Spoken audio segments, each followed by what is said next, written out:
There's a formula to it. A very simple formula. What an excellent day for an exorcism. Fuck the prime time, bitch! Don't you blame the movies. Movies don't create psychos. Movies make psychos more creative. Hey guys, welcome to the newest episode of Horror Thoughts. Today we're going to talk about an interesting kind of idea, which is the scariest or maybe most intense scenes in movies that aren't horror movies.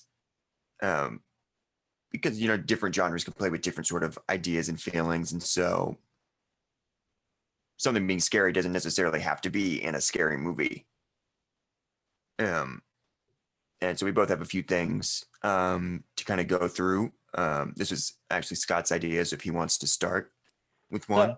Yeah, I didn't really make a list. I just kind of jotted some things down I remember creeping me out. And I feel like I should put it as my first one as the introduction, because it is the introduction to movies as a kid used to scare me. Like the production companies used to terrify me. Yeah. It would just be a little weird girl just drumming in like a skirt, and like it would give me nightmares, or it would just be lightning going off. And I don't know why production companies feel the need to make this weird phantasm style elaborate fucking thing. Like, just say your company, like Johnson Productions, but instead they got like a weird girl on fire riding a unicorn. And it's like, I don't understand. And they got like 18 of them. They used to terrify me with that on top of the, what's it called, THX or something, the sound.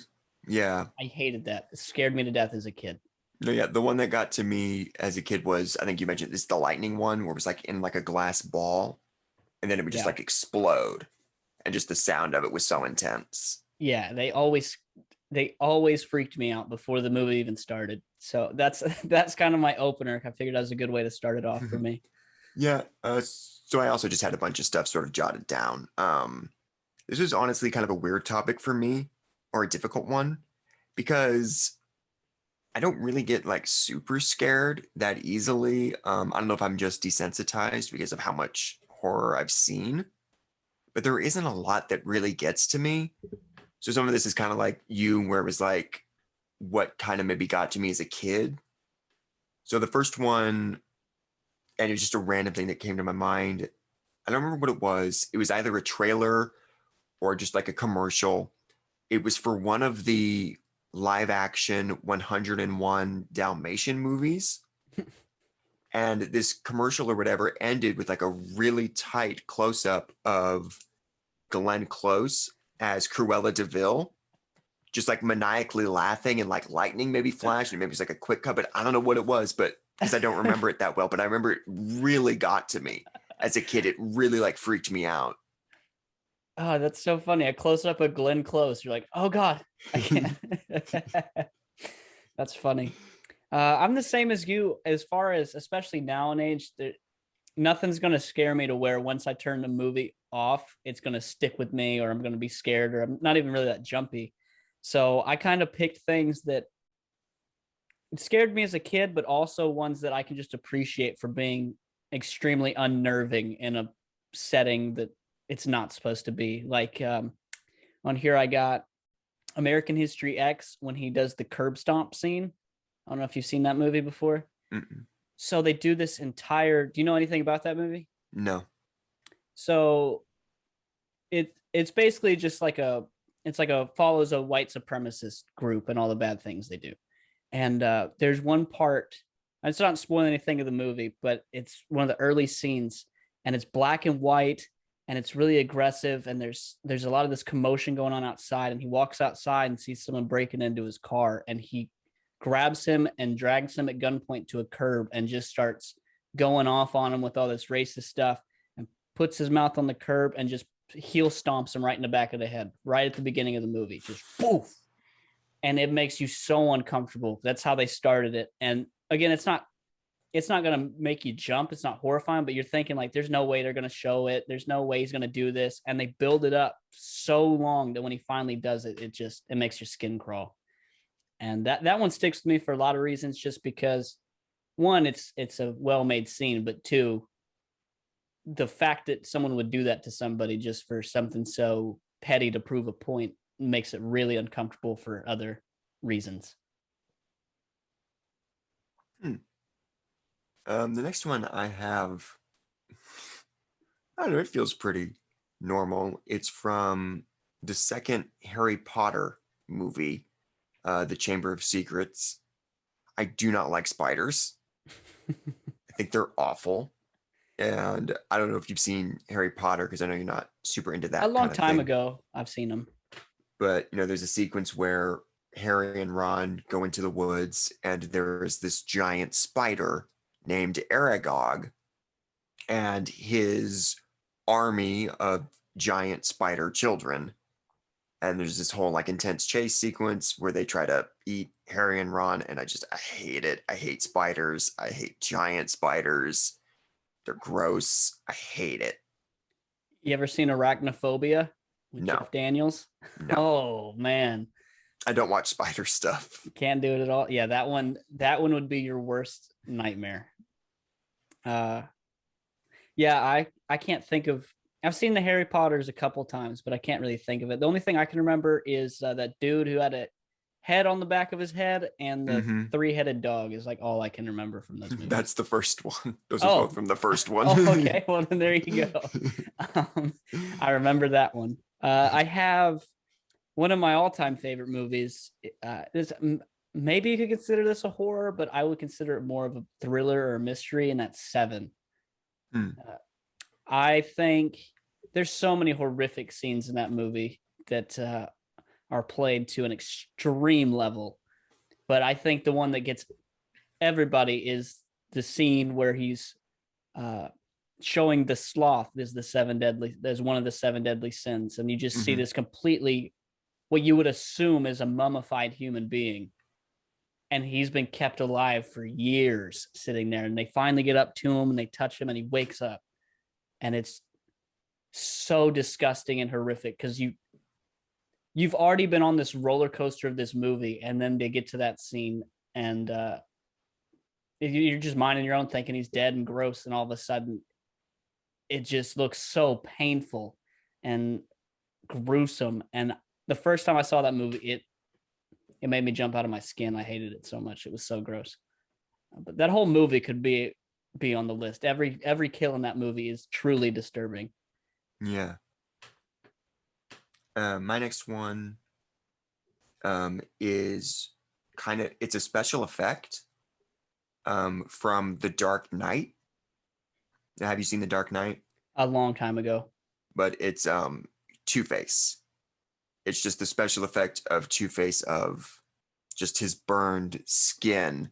Like, just something about it. It's so off-putting the way that they designed it, where like his eyeball kind of sticks out, because like, it's not like Freddy Krueger where they lathered a bunch of stuff on, so it still is recognizably a face.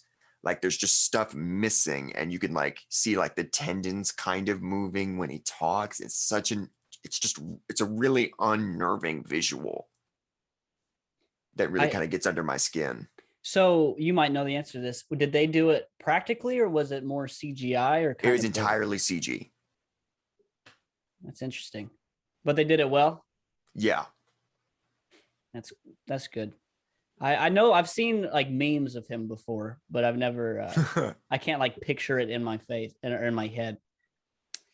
Another one that unnerved me was the scene in Full Metal Jacket that I think everyone knows, even if they haven't seen the movie. Whenever the suicide scene in Full Metal Jacket. I don't know if you've ever seen it, but so the opening 20 minutes of that movie is funny. It's just they're at basic training and their drill sergeants yelling at them and saying all kinds of shit, making fun of them. It's real funny, and then it gets dark real quick. And even if you don't watch that movie, you should go watch that scene, because it's one of the best pieces of acting I've ever seen, of someone acting crazy. Like, they essentially broke him at this basic training, and he's sitting in this dark bathroom, this Stanley Kubrick style shot, and he just has this whole monologue about how he's going crazy. And you're like, there's no way he's going to do it. And then out of nowhere, boom, he just ends it right there. And it's just this whole Kubrick buildup with this ambiance in the background, the lighting, and the way they build it and build it and build it. It's been this fun movie up until that point, and it goes immediately dark. And as a kid, and even now, I find that uncomfortable for other reasons now, but especially as a kid, just the setup was so eerie. So the last one I have it's not it's not from a like specific movie, it's not a moment, it's more of a, like a concept, which is space. And there's a big like asterisk to that. Like it doesn't bother me in like Star Wars or anything like that, any sort of like big science fiction or even like Alien. Like space doesn't bother me there. It's specifically in stuff about like normal human Earth-based astronauts just going up to space to like the moon or whatever. So a movie like Gravity.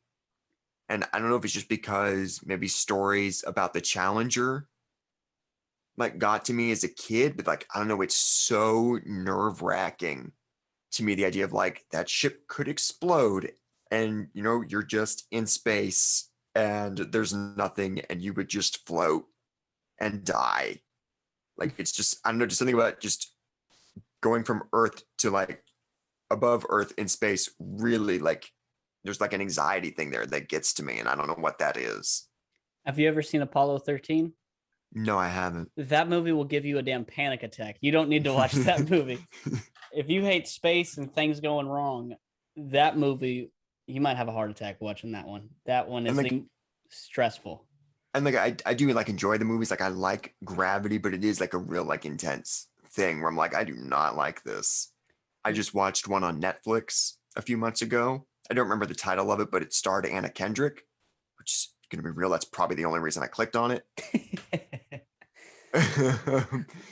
And it was way more intense than I was ready for. I thought it was gonna be like a silly thriller, and it was not a silly thriller. It was good though. It's safe to say that all these people that have been taking these public rides to space recently in the last couple months, you're not going to be one of those people signing up for that. No, they're idiots and they're wasting money. You wouldn't want to go to space? I guess I would really want to be guaranteed that it would work. You'd want it to be kind of like airplanes are today. Yeah.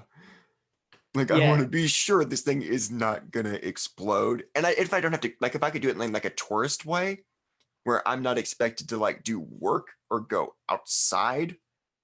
Yeah. But like in like a sightseeing kind of way for like a day, like sure, maybe. So I guess what Bezos did, which was just to go up and then go right back down. Well, last weekend they had a group of 4 that aren't astronauts that went up there, and they're staying up there for 3 days. I don't know if I do that. Like I feel like you see what you could see in that's one day. My thing. Like you go up there, like 20 minutes. You're like darkness, Earth, moon. Okay, we did it. Great. Like, it's pretty. It's cool. Cool. Unique. I've already got my selfie. We're good. I'm out. Yeah. It's Gravity. Yeah. Got it. It's oh yeah, I would go, but I wouldn't want to go for 3 days because once you've done it, you've done it. You're like, okay, I got it. You're not going anywhere cool. You're not seeing anything. But it's funny because it used to be a really like, especially as a kid, it used to be a really like romantic or like fun idea. The idea of like going into space and that one day we're going to live on the moon. Yeah. And I enjoyed that kind of stuff. Like, I don't know if you watched, I'm sure you probably did, but you know, like the Disney Channel original movies, like when you were a little kid, and I watched those, and there was one about that one girl that like lived on the moon or whatever. Oh, damn it. I know what you're talking about. I can see it in my head. Shit. I can't think of the name of that movie. I can see me neither. But it used to be like a really fun idea, and then the older I got, I was like, no, that's stupid. I don't want to be on the moon. Yeah, I would go. It's crazy to think that at one point in history, like airplanes were viewed like we view spaceships now. People were like, that's crazy getting in a plane. And we're like, it's crazy to go to space. Whereas in 100 years from now, it might be like a typical thing. Yeah. Like this is totally not we're down to the last of our list, but I've always thought this is like the craziest thing. People thought that when the steam engine came out, that it was so scary that they had no technology on it, that it would go so fast that they have an article published in Britain at the time that they said a woman's uterus could fall out if they sat in a train long enough because it moved so fast.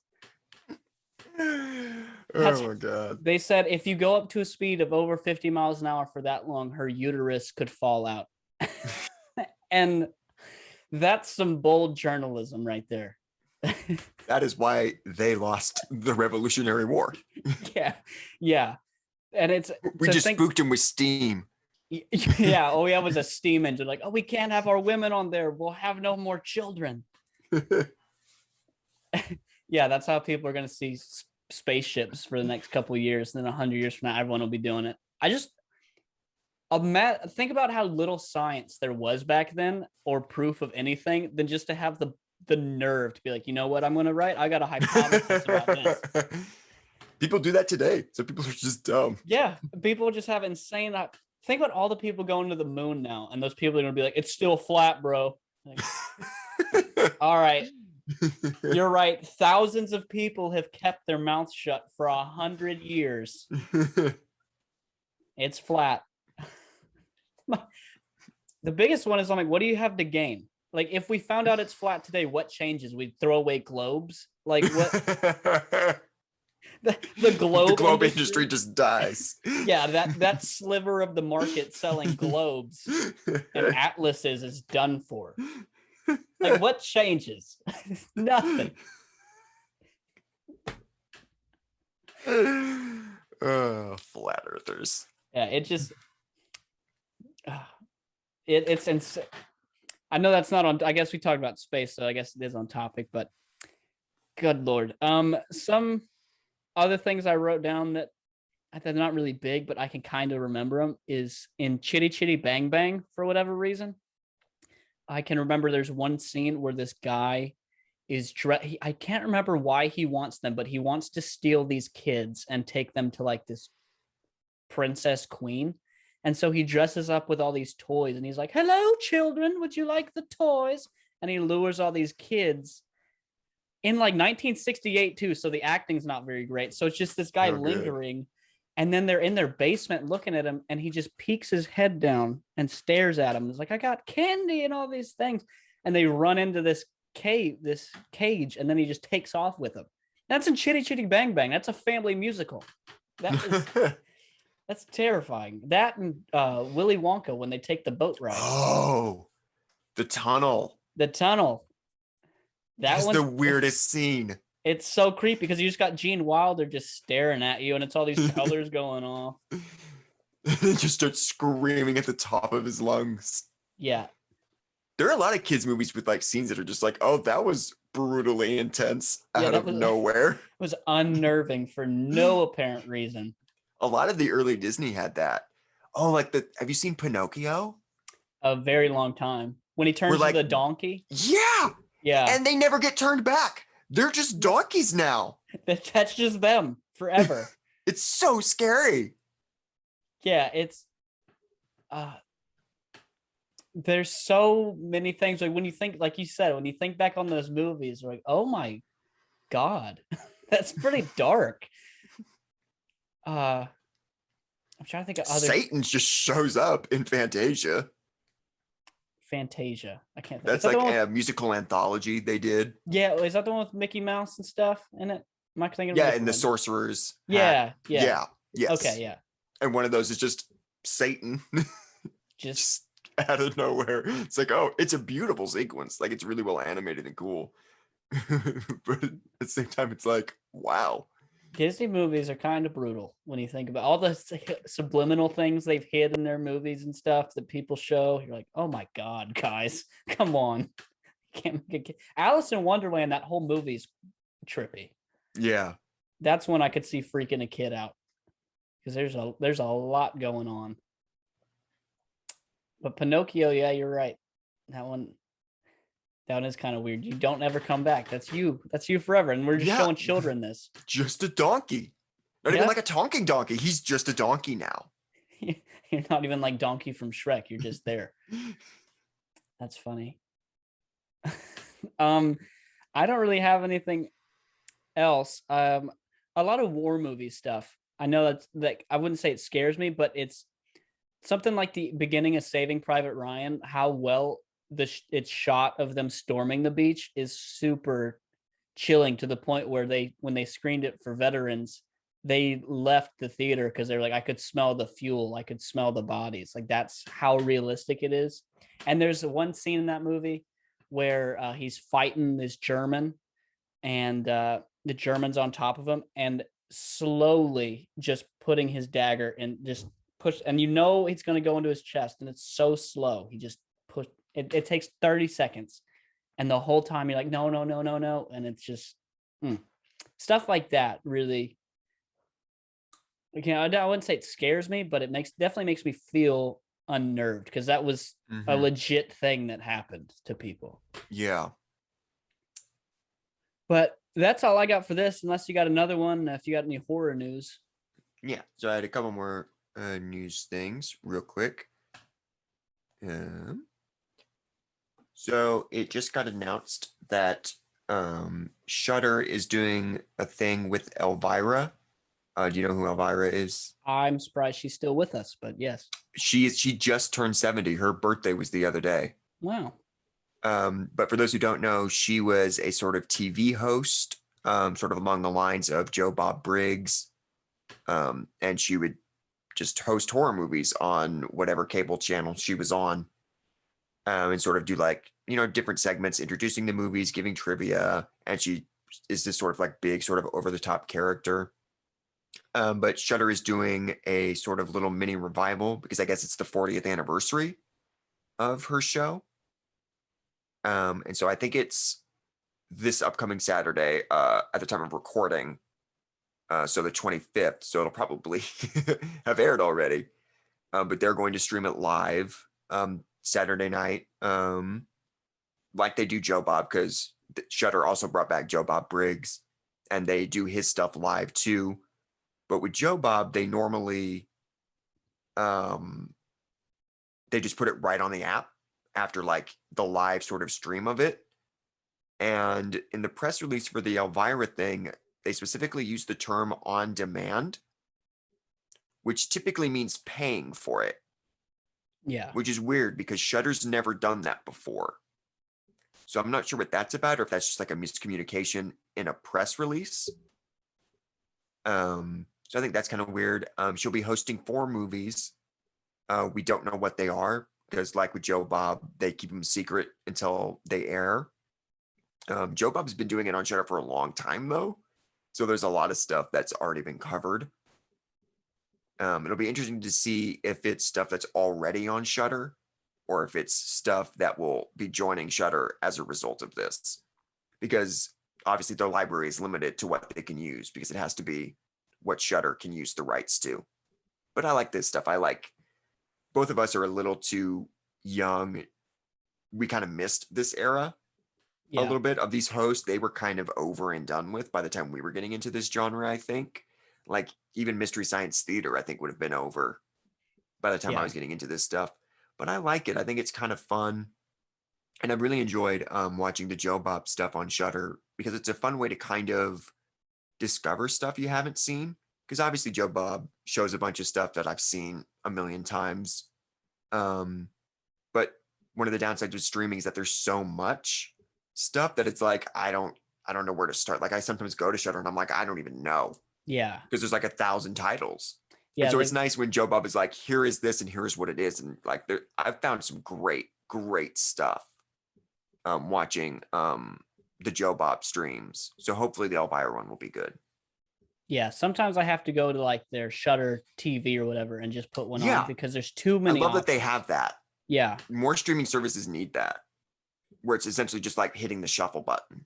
Yeah, I really like that because they've done studies on it now. It's called paralysis by analysis. It's where you have so many things that you do nothing.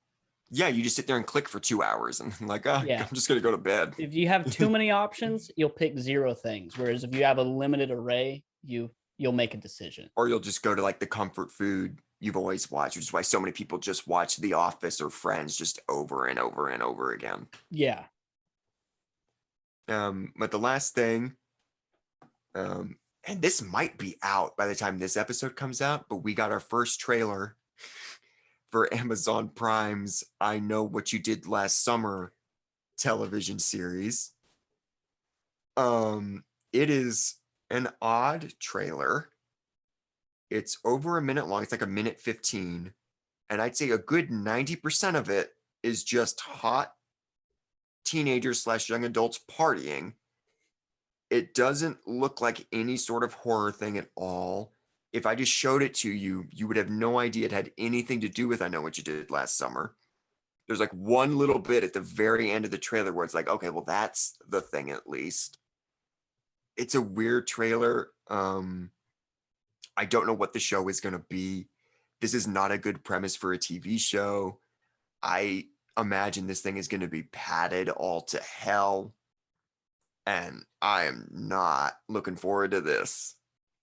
To go off that, I don't know if we touched on it, but I do know that I think it starts at the time of listening to this, I think it's this upcoming Saturday, maybe is at the time you're listening. It's the Chucky is making a TV series. The sci-fi series on Sci-Fi. Yeah, I probably will not be watching it, but y'all might want to. So I'm curious to see if they're going to use remake Chucky.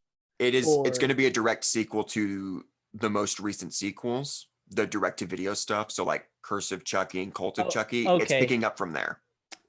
That'll be interesting. That's from what I've seen with Chucky fans, those are very controversial. Some people love them or hate them. So that'll be interesting to see. I might watch an episode. Yeah, I'll probably check out the first episode. There's a weird rights thing with Chucky, which is why the remake and the TV show kind of got developed at the same time, because one of the original writers has kind of stayed with the series all the way through, and he has some kind of ownership over it. I don't think he's a very good writer, but it's neither here nor there. But whoever did the remake, I think it was Universal, or maybe it wasn't, I can't remember. They somehow had the rights to remake the first film somehow. And so that's why they went ahead and did that. But this writer guy still has the rights to like do whatever he wants with it, which is a very confusing, weird thing. Yeah, Don Mancini is the dude. Yeah. Yeah. Uh-huh. And I think he might have directed the direct-to-video ones. Yeah, so he wrote a lot of them, and then co-wrote co-wrote rather. And I just want to be a jerk. Seed of Chucky which is usually hailed as the absolute worst film of the franchise. And it's not very good. No. That was the first one he wrote and directed. Like he did the whole thing. And after that great film, he came out with Curse, and that was this pretty decent. And then he came out with Cult, and people hated that one. So he's definitely, I can't even say hit or miss because he hadn't really hit. He'll make contact or he'll swing and miss. That's about all I can do. I'm not saying he's knocking it out of the park, but I did not like Curse at all, so I didn't even bother to watch Cult. I didn't mind Curse. I thought it was all right. I thought it was lame. But I just think Chucky's lame. Chucky is lame. I hate so the reason I never watched the series is because as a kid, I hated the first one because I'm like, agreed. I would kick a doll's ass. Like that's what I thought every time I see it. I'm like, I would kick because I get it. I like in the newer ones, I guess you can see where he's not overpowering them as a doll. He's like setting ways up to kill them, or he sneaks up on them. I'm like, okay, that's kind of an idea. A doll that lives could sneak up on you and kill you. But in the first one, she's like, talk to me, damn it. And he's like, you're stupid, bitch. And starts slapping her with doll. And she's like, oh God, like it's a fucking doll still, regardless. Just it does help Curse and Cult that they put their lead character in a wheelchair. Yeah. Just to like even the odds even more so. Yeah. Of the original series of movies, because I know we both really dug the remake, the only ones I think are worth anything is probably 2 and then Bride. I And really even then, like I don't 2. love those movies. I really like 2. I shouldn't say I really like, but I guess as far as the series is concerned, I really like 2 because the character dynamic is really good, and Bride because it's taken the piss out of itself essentially. Yeah. Uh, And that director's really fun. He's also did Freddy versus Jason. So he knows how to do Ronnie kind of Yu. like, I didn't know he made that. yes, Ronnie Yu, yes. And he I don't know, he has just a fun, fast-paced style that's easy to get into. Yeah, I think Chucky is best in that. When you try to make him like the first one where he's supposed to, the first one I liked more as an adult now because I was more afraid for the mom. I couldn't imagine you have your kid and these people keep dying and he's telling you he's not doing it, but all evidence is showing your kid is killing people and she has to kind of come to terms with that. I thought that was creepier than the doll itself. Once I hit the Chucky part, I'm like, this is stupid. Just kick it. Like it's a doll. Just kick the damn thing. It's and some of not- the deaths are like ridiculous, like that chick that just trips out a window. out a window. Yeah. Like he hits her with like a toy hammer. Yeah. And she just goes, ah. That's why the later ones I like better because they accept that they're ridiculous and they just be ridiculous. Yeah, they just kind of owned it. Yeah, that's how you need to be. The second one was good. The third one was pointless. I like showing people the third one because there's that really funny scene where it's the paintball fight, but Chucky has replaced the paintball rounds with live ammo, which you can't do. It's impossible. But and then that like nerd guy gets shot because, and I don't know why. It's just a joke for me, I guess, but I always just love to like blare out the song from Dear Sister when that dude dies, because I just think it's really appropriate. Do you know that? Dear Sister. That sketch? What sketch? The Dear Sister thing? I it's guess from not. SNL. Oh, you should look it up. Dear Sister. It's a really funny SNL sketch where they're making fun of one of those cheesy CW shows. Oh, that's funny. I'm gonna have to watch that. It's like basically like in the show, there's a really dramatic moment where like a character gets like shot and this song comes in and it is the silliest thing ever. And so they do this like really elaborate parody of it. That is the best thing ever. It's one of the funniest things I've ever seen. I'm gonna have so to. I always play that song when that character dies because it's super appropriate. That one's kind of ridiculous. It's definitely not the worst. I don't think. No, Seed is the worst. Seed is a lot. Seed is got too much going on. It's the concept is fine. I like that Jennifer Tilly plays herself, but and the Glenda thing, I guess would have been. I get what they were saying. Like it's a doll. Like it's not a man or a woman. I get it. But they just went about it so weird, and it just keeps pissing its pants. And Redman's in it for. There's so much going on with that movie. Yeah, there's so much going on with that movie. Have you seen Chucky's like WWE promo thing? Shut the fuck up. Was he in the WWE? It might have been like WWE, but there are different things. But like there's some sort of like weird clip where he's like challenging one of the big wrestlers. It's so weird. Because the WWE brings over celebrities and stuff to wrestle, and I'm like, did they really make a fucking Chucky doll wrestle? No, he's just like on like a TV screen. Okay. There's like Chucky on like the screen, and then like the wrestler's like talking to the big screen.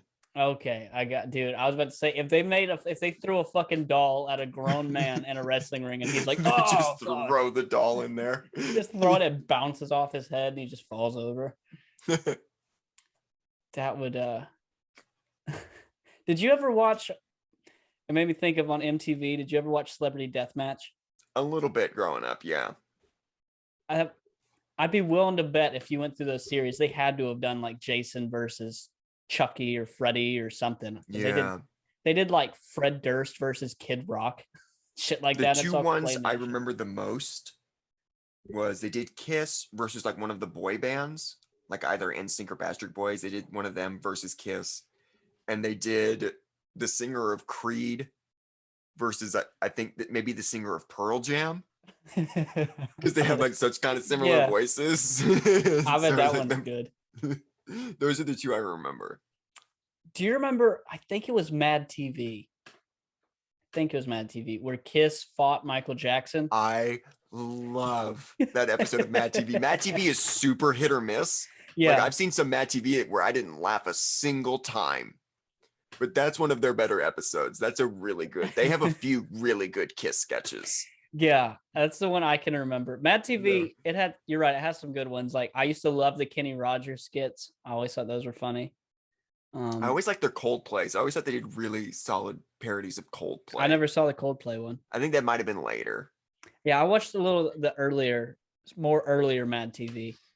I watched one from the first season that Nev Campbell hosted because initially they had like hosts, and I only watched it because how much I love Nev Campbell. Like straight up, just didn't laugh once. Like it was never funny. I was so sad. They definitely are hit or miss. You don't really know what you're gonna get when you would watch those. But I can always remember the Kiss one with Michael Jackson.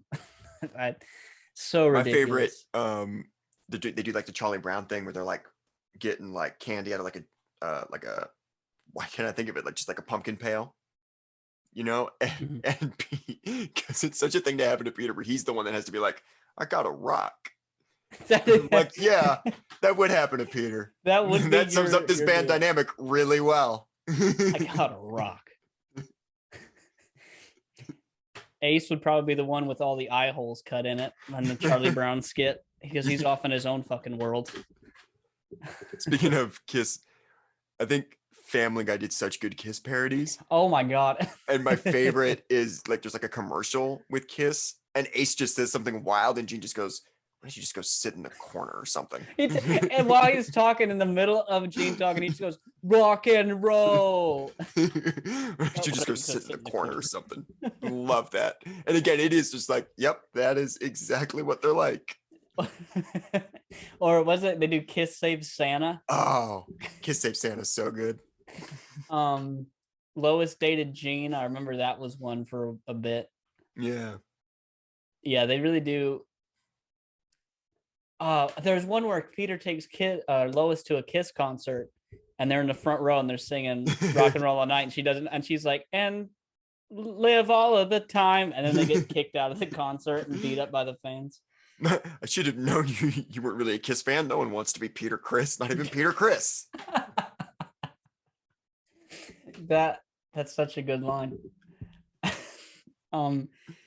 Totally off topic, but seeing Kiss, I heard like the most odd. We're obviously younger people at a Kiss concert, and it was never more evident than when I went, because I heard just at the gate to get in, I heard two dudes comparing how old they were and how many screws they had in their body holding their injuries together. One guy's like, I got 9 screws in my knee, and he's like, oh man, I had to get 32 staples in my back, because I'm like I don't even know if I can get through this metal detector. I'm like, oh my God, guys, like I get it, y'all are older, but y'all are not making it look good. And there was two 30-year-old dudes behind me. They were like late 20s, early 30s. And one of them was like a huge Kiss fan. He's like, I'm here to fucking see Kiss, bro. It's just gonna be great. And his friend goes, man, we're not here to see Kiss. You know, I'm here to just get laid. And I remember thinking, like, you came to a Kiss concert in 2021 to try and find some hot ass. That is a mistake, sir. that would never work in the entire history of Kiss's career. Yeah. He's like, I'm here for Kiss. His friend's like, dude, I'm just here to get laid. I'm like, okay, yeah, there's good a lot luck of with that. Good luck. I was like, it was so off. I'm like, dude, Luke Bryan's gonna be here like tomorrow. Like, come to that one. You'd probably be better off there. Just go to these 70-year-old ladies listening to Kiss. Like, what's going on? How you doing? What are you doing later? I bet you've been sleeping with the band since '73. What's going on? Like, it's so just of all concert. I'm like, I couldn't imagine. He showed up that day, put on his clothes, like, yeah, I guess I'll go, man. I'll just see if I can meet some girls. At any concert, that seems weird. It's There's a time and place to pick people up. Concert is not one yeah, of he's them. like, I'm gonna take him home. I'm like, there's nothing I would hate more than picking up a girl at a concert and then sitting through 2 hours of traffic trying to get out the parking lot. You're tired. You've already spent so much money on concessions and all this other bullshit. Now you're gonna get home. It's 1 a.m. It'd be like, get out of my house. I want to go to sleep. I never buy concessions because I buy merch. Yeah. Oh my god. My nephew wanted merch and we were waiting in line, and then we ended up leaving and the line, and we came back. It was too long. I was like, dude, I'm not getting you nothing. I'll buy you a shirt online, because the one he wanted is a hoodie for $80 fucking dollars. Yeah. It's like, dude, I could buy you 5 shirts for that price that have Kiss on it. I promise you, dude. I'll get you. You could literally go to like Walmart or Target and they've got Kiss shirts. Yeah. It's like, for I'm like $10. I was like, I love you, dude, but do you want the bottomless popcorn for $12 and a soda for $6, or do you want a shirt? Because I can't do both. I can't keep buying. It's so crazy how expensive that stuff is. But hearing the old man off in the parking lot about how many bolts they had holding their body together, and hearing the young guy my age being like, I'm just here to find chicks. Wrong concert, my friend. Wrong concert. This is going to be nothing but dudes reliving their teenage years. There was literally an app designed for you to pick people up. It's not. You don't need to do it at the Kiss concert. It's not 1978, bro. You can just sit at home if that's all you want. You don't got to go to a Kiss concert. You spent how much money on a ticket? Yeah. I could get it if you're 17 and it's 1975. Like, dude, let's go to the concert. Like, yeah, the fan base is going to be young, but he was like, nah. And tickets are $5. And tickets are $5. Let's go to that fan base that the youngest woman there is probably 48 and with a biker, and we'll hang out. I was like, so it was the most ridiculous statement I heard at a Kiss concert. But also, Paul kept fucking up the city. He eventually just saved the wrong city the whole time. It's like, okay, I'll go. What was it? So the concert it's still in Washington, but it's like a southern Washington town. Mm-hmm. It's like maybe it's outside of it's not close to Portland, but Portland's the nearest bigger city. Okay. But it's definitely not Portland. But it just kept saying Portland. All right, Portland. I'm like, that's like 45 minutes that way in the other state. like that's definitely not right. You've been better off saying Seattle or something. And we're 2 hours south of that. But it's like, he's like, all right, Portland. It's like, not even the same state, my friend. We're not even in Oregon. But I saw them once. They played a festival called the Chicago Open Air Festival with Rob Zombie, which is why we drove out there. It was like a 12-hour drive. It wasn't quite 12. I think we did it in like 10 or 11. Man. But it wasn't quite in Chicago. It was like a suburb, like right outside Chicago. But when the festival's called Chicago, I think you just you say Chicago because no one knew where we were. Yeah. This one was in like the middle of a farm town. It was so random. You're passing on these, you're literally surrounded by farms and there's one venue. Well, this is like the third leg of the tour, US. So they're just hitting small markets now. Yeah. The venue was it outdoors? Mm-hmm, like an amphitheater. I think that's all they're doing right now. I think because of COVID, I think all they're doing is outdoor amphitheaters. Yeah, it was definitely a smaller venue than I thought it was going to be. And there was a lot of open seats. Like, there was 4 or 5 rows in front of me. There was just nothing but open seats for 4 or 5 consecutive rows. It's just kind of reality of COVID right now. Yeah. That and Kiss overcharging, but yeah, I was about to say, I wonder how much is that and versus people just being like, no, I'm not paying. Like I saw a dude who had a 2000 farewell tour shirt. I'm like, yep. 21 years ago. Yep. My nephew was like, you think this will be the last time I get to see him? I'm like, who knows, dude? Who knows? Because like logically, you're like, well, they can barely do it now. Yeah. When I saw him for the first time 10 years ago, I came to terms as like, this is probably the last time that's the only time I'll ever get to see that. 10 years later, I'm taking my nephew to be like, let's go, dude. Let's go see it. So I'm like, dude, 10 years from now, you might be taking your little brother to see it. I don't know. Who knows? They might still be here. Well, they keep threatening that Kiss will continue just without Gene and Paul. Yeah, that shouldn't happen, but we'll see. I'll just go pay $8 to see a Kiss cover band somewhere else. Or Mini Kiss. I'll go see Mini Kiss. I'll do that. Because if there is like a Kiss 2, it will just be a Vegas act. There's no way they can tour that. It'll be a Vegas thing. It has to be. I get sort of the like idea. with Elvis. Yeah, it would need to be a Vegas mainstay. Yeah. And I'm sure they do well, but